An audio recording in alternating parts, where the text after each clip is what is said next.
अस्सलाम वालेकुम। मैं हूं राना मोहसिन और आप देख रहे हैं प्रीमियर स्टूडियो। आज की वीडियो में हम बात करेंगे इंडिया वर्सेस न्यूजीलैंड यूएई में चला है। आईसीसी ने जो इवेंट रखा था इंडिया को जिताने के लिए वो उसमें कामयाब होगी बहुत अच्छे तरीके से, क्योंकि हमने स्टार्ट से एक बात की थी कि इंडिया को जो एज दिया गया था, मतलब यूएई में उनके सारे मैचेस वहाँ थे तो उस पर, लेकिन स्टार्ट में किसी ने बात की किसी ने नहीं की, बस किसी ने सरसरी सी दबे अल्फाजों में बात की, किसी ने खुल के बात कर ली। लेकिन जैसे जैसे टूर्नामेंट चलता रहा, जो जो टीम जाके यूएई में बाहर हुई उन्होंने फिर जाके कॉन्फ्रेंसेस की और खुल के सामने आए। तो यही बात थी जो हम स्टार्ट में मतलब बता रहे थे, लेकिन कोई इसको समझ नहीं पा रहा था, ना ही पे कोई बात करना चाह रहा था। इसी पे कुछ बात करेंगे इंडिया की हार जीत पर। मेरे साथ मेरे स्टूडियो में मौजूद हैं जनाब रिजवान साहब, चौधरी महमूद भाई और आमिर भाई। जी आमिर भाई, आप क्या कहेंगे आज की जीत के बारे में, आज के मैच के बारे में, इंडिया वर्सेस न्यूजीलैंड जो रहा? जी अस्सलाम वालेकुम। इंडिया 4 विकेटों से जीत गया सर। अच्छा मार्जिन है। कहना क्या है, कहने सुनने को बाकी कुछ नहीं रहा जी। मुबारकबाद देते हैं हम इंडिया को।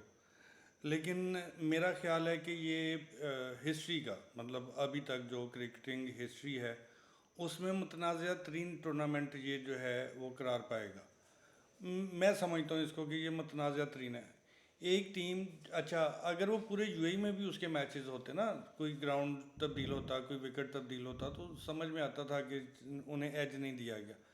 अब एक टीम है जो 19 से पहले जो 14-15 को वहाँ पहुँचती है और आज 9 तारीख है, तकरीबन एक महीना उसी ग्राउंड पे प्रैक्टिस करती है, उसी ग्राउंड पे मैचेस खेलती है। उन्हें बड़े अच्छे तरीके से अंदाज़ा है कि वहाँ पे बैटिंग कैसे करनी है। ठीक है, अब कोई माने चाहे ना माने, लेकिन ये वाज़े तौर पे जो एज है वो दिया गया इंडियन टीम को और उसका उसने फ़ायदा उठाया, जीत गई है। लेकिन मैं इस जीत से सेटिस्फाई नहीं हूँ और ना बहुत सारे जो क्रिकेट को समझते हैं नकाद वो बेहतर समझते होंगे इस जीत को। जीती है, रिकॉर्ड नहीं तब्दील होता, लेकिन मैं इस जीत को जीत नहीं मानता जी। जी ठीक हो गया आमिर भाई। जी महमूद भाई, आप क्या कहना चाहेंगे उस बात को जो मैंने की कि मतलब आईसीसी ने जो एक टूर्नामेंट रखा था इंडिया को जिताने के लिए वो उसमें कामयाब रही, तो आप इस पे क्या कहेंगे? बिस्मिल्लाहिर्रहमानिर्रहीम। जी बिल्कुल वो तो अब कामयाब हो गई है राना साहब आईसीसी, तो इस पे अब क्या कहना है। लेकिन ये है कि आज का जो मैच हुआ है इस पे बात कर लेते हैं कि ठीक है, अब क्रेडिट तो देना पड़ेगा आपको भी, आमिर भाई को भी और हम सबको, कि इंडिया की टीम ने एक अच्छा आप दे खेला। रहे हैं, मैं तो नहीं दे रहा हूँ हम नहीं दे रहे, हम नहीं दे रहे भाई। आप दे दो। चले आप रहने दें। अपना लेकिन क्रेडिट अच्छा दें आप। अच्छा मैच हुआ है। लेकिन ये है कि न्यूजीलैंड की टीम ने आज फिर वही जो पहले दुबई में मैचेस हुए हैं और सारी टीमें 20 से 25-30 स्कोर कम कर रही थी, आज फिर वही हुआ कि वो 270 280 नहीं हो सका। तो वो आज फिर वो 250 के अराउंड स्कोर आए, जिसकी वजह से इतने स्कोर पे इंडिया को फंसाना बहुत मुश्किल है, क्योंकि उनकी जो बैटिंग है वो एंड तक है। तो आप अगर उनको इंडिया को फंसाना है तो 270 से 280 करना पड़ेगा दुबई की विकेट पे। लेकिन आपने देखा होगा मतलब सारी टीमें जितने भी मैचेस हुए हैं वो ऑलमोस्ट इसी एक फिगर के अंदर हुए हैं, मतलब 260 250 249 इस तरह की मतलब।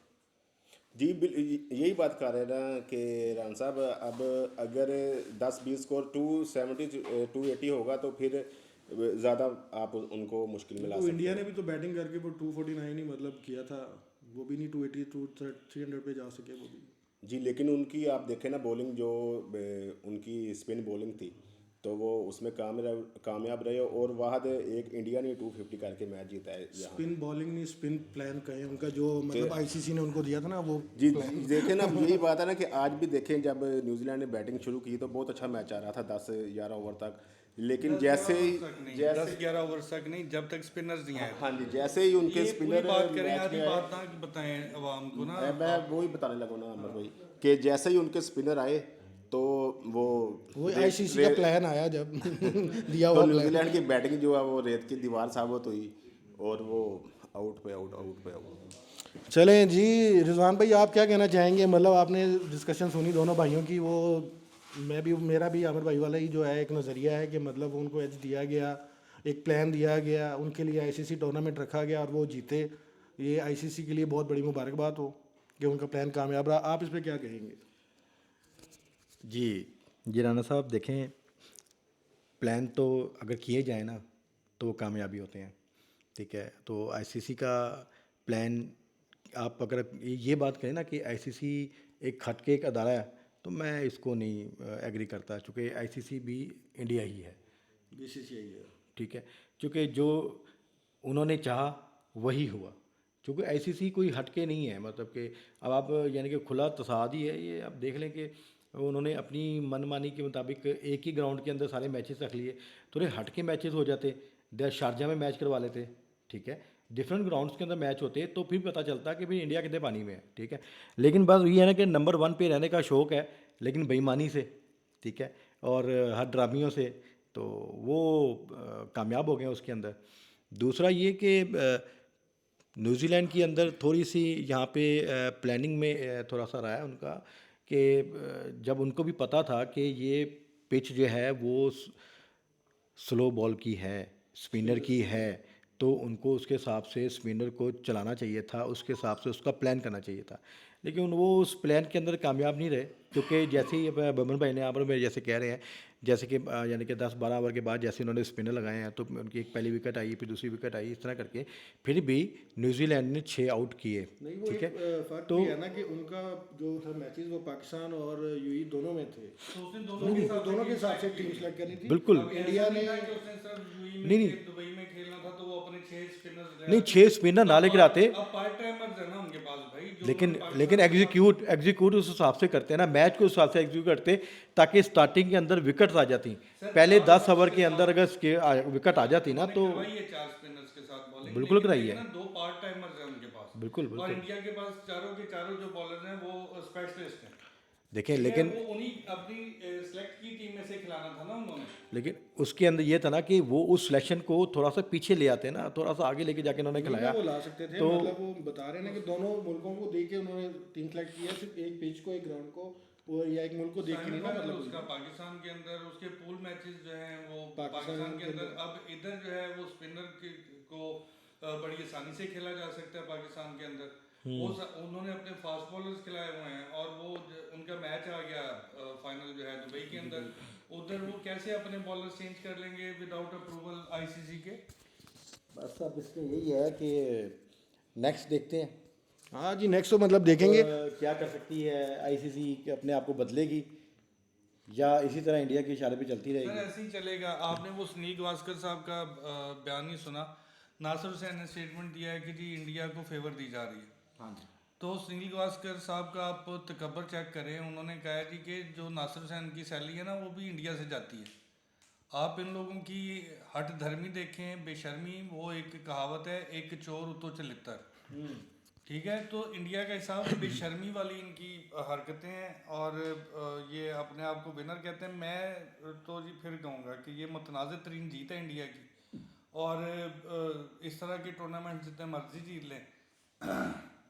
यही हुआ था T20 वर्ल्ड कप के अंदर जो इनको जिताया गया, इनके मैचेस एक जगह पे रखे गए, उधर ही इनको बेनिफिट दिया गया। ये नहायत वही बात है कि बीसीसीआई है, आईसीसी जो है वो बीसीसीआई है, ये इसके इशारों पे चलती है, उसे पैसे चाहिए। अब ये तो बड़े बोर्ड जो हैं, जैसे इंग्लैंड क्रिकेट बोर्ड हो गया, ऑस्ट्रेलियन क्रिकेट बोर्ड हो गया, या पीसीबी है, या साउथ अफ्रीका, न्यूजीलैंड है, इनको स्टैंड लेना चाहिए। इनको अपना अगर सर्वाइव करना है इंडिया के सामने, तो इनको थोड़ा सा स्टैंड लेना पड़ेगा। इन्हें ये सोचना पड़ेगा कि क्या ये सारे टूर्नामेंट्स इंडिया को ऐसे प्लेट में रख के दे देंगे, ठीक है, या तो ये इनकार करें इंडिया की मनमानियाँ मारने से। लेकिन क्या करें कि हर बोर्ड को पैसे का लालच है, वो वक्ती तौर पे तो रोला रप्पा डालते हैं, उसके बाद वो खामोशी इख्तियार कर लेते हैं।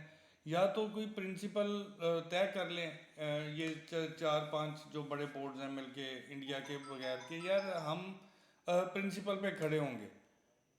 लेकिन किसी की तरफ से कोई बात नहीं, वक्ती तौर पे गुस्सा करते हैं, उसके बाद मामलात जब पैसे आना शुरू होते हैं हर बोर्ड को, तो खामोशी इख्तियार कर लेते हैं।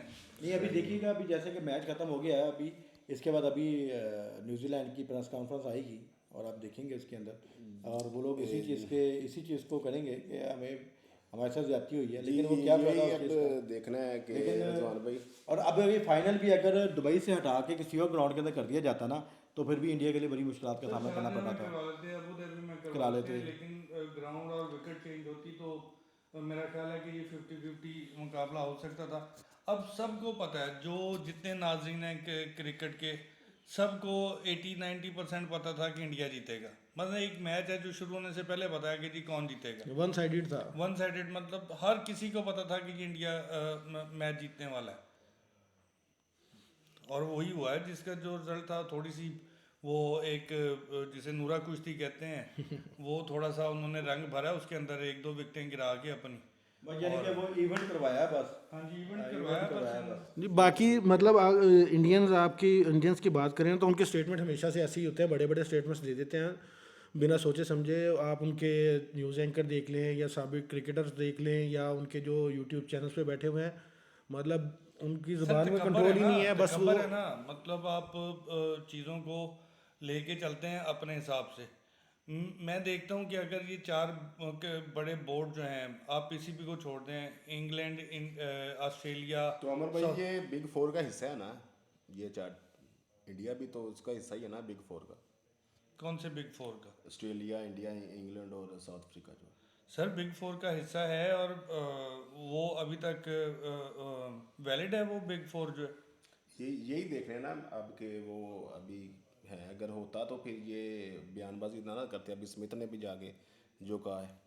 हाँ जी, स्मिथ ने कहा है, इंग्लैंड बोली है, सब ने बोला है, लेकिन वो एक चोरी ऊपर से सी ना। तो जी मैं तो इस पे कोई कमेंट नहीं कर रहा, और ना मैं इंडिया की जीत को जीत मानता हूँ। ये प्री प्लान था, सबको नज़र आ रहा था कि इंडिया को जिताने के लिए टूर्नामेंट हेल्ड किया गया। तो बाकी जो आप लोगों की राय, वो आप अपनी राय दें। मैं तो नहीं, किसी पॉइंट पे आपको मतलब ऐसा लगा कि न्यूजीलैंड जैसी टीम जो कि फील्डिंग में बहुत ब्रिलियंट थी, बॉलिंग अच्छी, बैटिंग लाइन की स्ट्रांग थी, मतलब आज थोड़ा जो डरी डरी या थोड़ी सी प्रेशर में नज़र आई, फील्डिंग मिस फील्ड हो रहा नतीजा है। नज़र आ रहा था ना उसको, उसे नतीजा नज़र आ रहा था। यानी स्टार्ट में ही मतलब उसने गैस कर लिया था कि हम गए। बिल्कुल बिल्कुल। देखें, जब एक तो जब वो पहले खेलते या बाद में खेलते, उससे फ़र्क ही नहीं पड़ता, क्योंकि इंडिया, अब देखें आप टेक्निकली इस बात को समझें ठीक है। कि एक टीम है, उसे पता है कि किस वक्त जो है गेंद स्विंग होगा, किस वक्त गेंद स्विंग नहीं होगा, नहीं होगा। उसके मुताबिक वो अपनी स्ट्रेटजी बनाते हैं। एक टीम है जो बाहर से जाती है, उसे नहीं पता कि मैंने टॉस जीत के पहले बैटिंग करनी है या बॉलिंग करनी है। ये सब इंडियन ड्रिवन चल रहा होता है। वो उसे पता था कि मैं सेकंड बारी लूँगा तो मैंने उसको कैसे मैनेज करनी है चीज़ें। उसे ये पता था कि मैं पहले खेलूँगा तो मैंने चीज़ें कैसे मैनेज करनी है। जबकि दूसरी टीमों को इस चीज़ का अंदाज़ा ही नहीं है। वो देखना, एक उनकी प्लानिंग थी कि जी आप पहले टॉस जीतें, बैटिंग करें, तो हो सकता है आपके चांस बन जाए, लेकिन नहीं, मैंने लास्ट वीडियो में अपना ओपिनियन यही दिया था कि मतलब उनको ना जो है मतलब टारगेट टारगेट की तरफ जाना, चेस की तरफ जाना चाहिए, सॉरी, ताकि उनको इंडियंस को पहले बैटिंग दे दें। सर ये बबन भाई से राय लें, ये इंडिया के बहुत बड़े स्पोर्टर हैं। जी मतलब पवन भाई, मतलब कि मैंने अपनी लास्ट वीडियो में कहा था कि क्योंकि इंडिया जो है ना हमेशा से अच्छा चेस करता आ रहा है, तो एक बार जो है ना उनको मतलब दें, वो टारगेट दें, उसके बाद ये चेस की तरफ जाए। लेकिन वो फिर वही टॉस जीत के जो उनको मतलब बैटिंग दे दी। यही है सब के वो यही सोच रहे थे ना कि अगर हम पहले बैटिंग कर रहे हैं और 270 280 स्कोर करें तो इनको प्रेशर में ला सकते हैं। इसी वजह से उन्होंने पहले बैटिंग की है। लेकिन यही है कि मुझे जितनी उनके स्पिनर पे बात हो चुकी है, इंडिया के स्पिनर अभी जब वो खेलने आए हैं उनके भी, मुझे तो ऐसा लग रहा है कि जब तक फास्ट बॉलिंग थी ठीक था, उनके भी जेहन में यही था कि इनके स्पिनर क्या करेंगे, आएंगे स्पिनर इतनी ज़्यादा बात हो चुकी। और जैसे वही बात हुई कि जैसे ही वो उन्होंने स्पिनर आए हैं तो ये मतलब वो पहले से कंफ्यूज थे, प्रेशर में थे वो। हमने आउट हो जाएंगे या कितने खतरनाक स्पिनर हैं, तो वही बात उन्होंने सब ये उसी तरीके से हुआ ना राणा साहब, कि जैसे कि वर्ल्ड कप हुआ लास्ट, ठीक है, आपने देखा होगा कि पूरा क्राउड इंडिया का आया हुआ था, ठीक है, हर मैच में इंडिया के मैच में क्राउड आता था, और कोई दूसरा मैच इंडिया का किसी भी और का मैच होता था वहाँ पे क्राउड ही नहीं होता था, ठीक है। तो ये भी बहुत मैटर करती है चीज़ आपकी। देखिए अब आप दुबई के अंदर पूरा स्टेडियम भरा हुआ था इंडिया के क्राउड से, ठीक है। तो और दूसरा ये कि जो पहले से प्रिस्क्रिप्शन चल रही थी कि इंडिया विन करेगा, इंडिया विन करेगा, उसकी वजह से भी जो है ना टीम जो है ना वो फ्रस्ट्रेशन में चली जाती है, ठीक है। तो ये भी एक अफेक्ट है। लेकिन न्यूजीलैंड एक बहुत बड़ी टीम है, मतलब छोटी टीम नहीं है, लेकिन ये बस वो फ्रस्ट्रेशन का शिकार हो गई। और ये लोग खेलते भी इसी तरीके से ही है ना, यानी कि किसी भी मैदान में देख लें तो इंडिया इसी तरीके से अपने आप को जो है ना वो आगे लेकर आता है। हाइप इतनी क्रिएट कर देता है, वो बेशक फजूल की हाइप है, लेकिन वो हाइप इतनी क्रिएट कर देता है कि वो फिर अगला सामने खड़ा हुआ जो बंदा था ना वो वैसे ही जो है ना वो डाउन हो जाता है, प्रेशर क्रिएट करने की कोशिश करता है। तो यहाँ पे यही हुआ है। मैं एक बात ऐड करना चाहूँगा, ये जो टीवी चैनल्स पे अभी शोर होगा इंडिया बहुत शानदार खेला, या ये हमारे बबन भाई की राय है कि जी इंडिया बड़ा डोमिनेट किया है उसने, तो ये जितने प्रो इंडियंस और जिन्होंने खाते पाकिस्तान का हैं और तारीफ़ें करते हैं इंडिया की, ये मैं बबन भाई के लिए नहीं कह रहा, वो जो चैनल्स पे बैठे हैं टीवी चैनल्स पे और वो इस वक्त बड़ाई बयान करेंगे इंडिया की, उनको मैं कहना चाहता हूँ कि भाई अगर आपको इंडिया इतना प्यारा है, इतना अच्छा लगता है तो इंडिया चले जाएं यार, पाकिस्तान का खा के पाकिस्तान को गालियाँ मत दें और हमारी जान छोड़ दें। आपको इंडिया इतना, अगर आपको उधर मौका मिलता है, आप बयान देते हैं टीवी चैनल पे बैठ के कि मैं एलिजिबल हो जाऊंगा आईपीएल के लिए, 2026 के आईपीएल के लिए, और भाई आप लोग जाते ही क्यों नहीं है? आपको अपनी औकात का पता चले कि आपको कोई ख़रीदता भी है कि नहीं ख़रीदता। आप इस तरह की स्टेटमेंट्स देते हैं तो खुदा का वास्ता है कि पाकिस्तान का खाना छोड़ें, जिसने आपको नाम दिया, जिसने आपको कमा के दिया।